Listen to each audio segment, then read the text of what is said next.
I think this is like the fifth video lecture.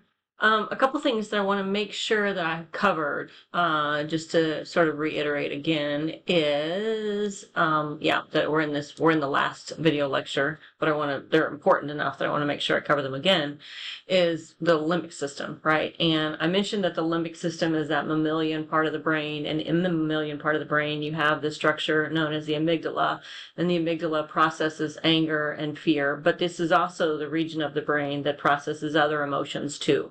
So the answer to the question, what is the center or the region of the brain implicated in emotions? The answer to that is the limbic system.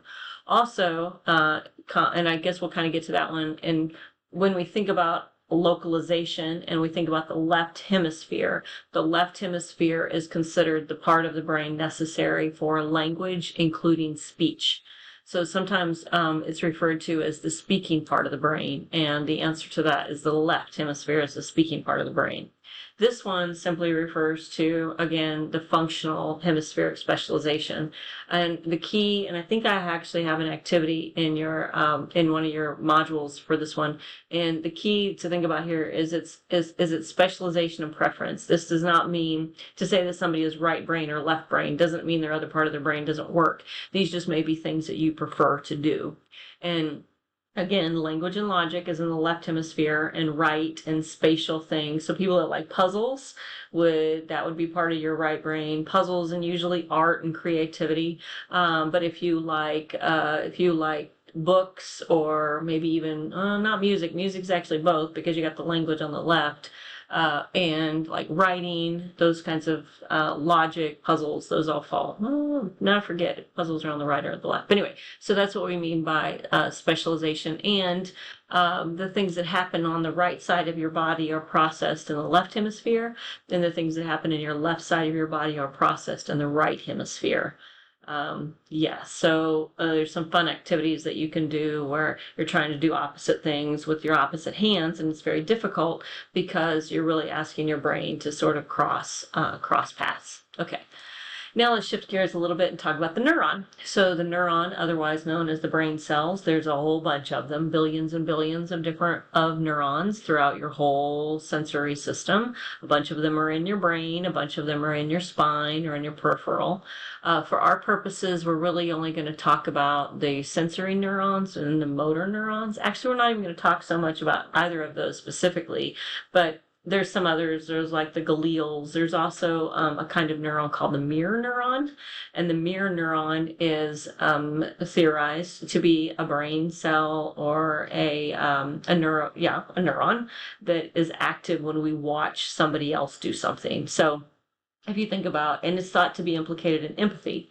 So if you're an athlete or something and you watch somebody get hurt, and we go, oh, like we feel it. And the idea is that our mirror neurons are experiencing, sort of reflecting on that. There's also implications for things like, like porn, and again, an empathy. But when we are experiencing or we're perceiving some sort of sensation simply by watching somebody else, it's thought to be, or watching somebody suffer, or athletics or things. Okay, so here is your basic neuron structure. There is a quiz. If there's not a quiz question, I know there is an exam question with images of the neuron. I sometimes think of it as a very bad metaphor. It's very imperfect, but I sometimes think of it as a tree. And if you think of a tree, it's got a whole bunch of leaves at the top, and then it's got a trunk, and then it's got roots. You can kind of work with this one on like a neuron. So here at the top of the tree is the dendrites, right? This would be the cell body. If you think about a tree, you think about the leaves at the top, that's the big part of the tree, your cell body or your soma. And sticking out of the cell body are the dendrites. And these are all the branches that stick out and try to communicate with all the other neurons. And then you have the axon. That's the kind of the trunk in my metaphor, right? And the signals to actually start at the leaves, this is where it goes bad, is the signals actually start at the dendrites up here, and they travel down the axon, and then they're kicked out down here at the end, which isn't exactly how a tree works. The axon is covered with fat, and that's referred to as the myelin sheath, or kind of think of it as a myelin sheet, right? and it's made up in these little clusters. And what the myelin does is it allows the signal, which is an electrical signal, right? Or it's electrical chemical. So it's these electrical charges that cause a chemical reaction. It allows these signals to jump faster. Without the myelin sheath, communication down the axon and into the next cell is much slower.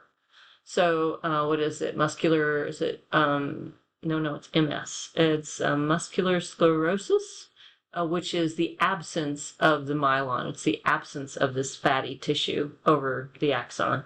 And as it denigrates, or as it is destroyed, it slows down neurological processes. So you got the dendrites up here, which is where the signal comes in, this electrochemical signal.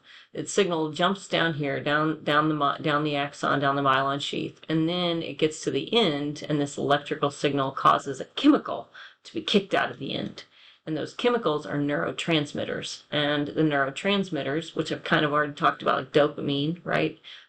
Those chemicals then move on to the next neuron and bind at the top up here and start the thing all over again. So for our purposes, this is the soma, cell body, the dendrite right here, the axon is this part here, and the axon terminal, right, or down here. What's another term? Terminal button. And it's the space. It's actually the space which is right here. So again, you have the dendrite up here, the cell body.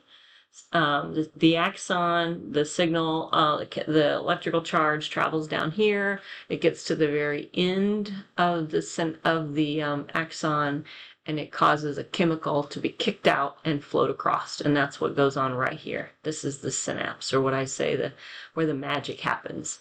In this case, it doesn't tell us what the neurotransmitters are. This shape here, this little round thing with all the dots in it, that's what we're going to call that a vessel.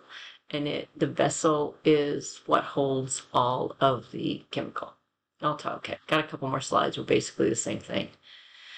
Action potential is a fancy word for when a cell has the potential to act.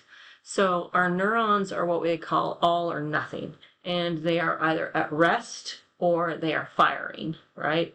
I think they're not kind of on or kind of off. So this is what we call the all or nothing. We call it, again, an electrical chemical process because it's an electrical charge that travels down that then causes a chemical, some sort of chemical ion. If you really want to get into the chemistry, two very important substances, ions, molecules, are sodium and potassium, which is kind of interesting if you think about if you're an athlete and you've ever been, if you think about what's in energy drinks, like Gatorade's got a lot of sodium, it's got a lot of potassium.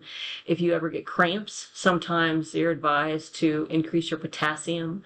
My mom, this is also important in our brain development, is potassium. My mother used to be on a banana a day prescription. Bananas and avocados are very high in potassium. And if she would get like loopy a little bit, it might be because of potassium shortage. I had a dog that used to get really bad muscle cramps, and we were advised to give him potassium. So potassium is essential to our neurological functioning.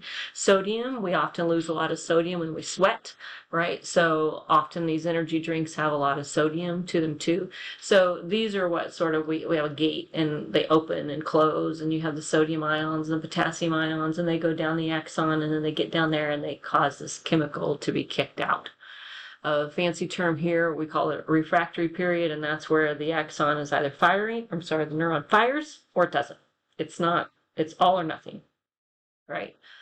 Okay, and what does it say? Okay, so anyway, the space where the neurons meet, this is a really important part. I've kind of talked about it already, but I'm going to stop here so that I don't feel quite so rushed. And when I come back, I want to talk more specifically about what happens in the synapse.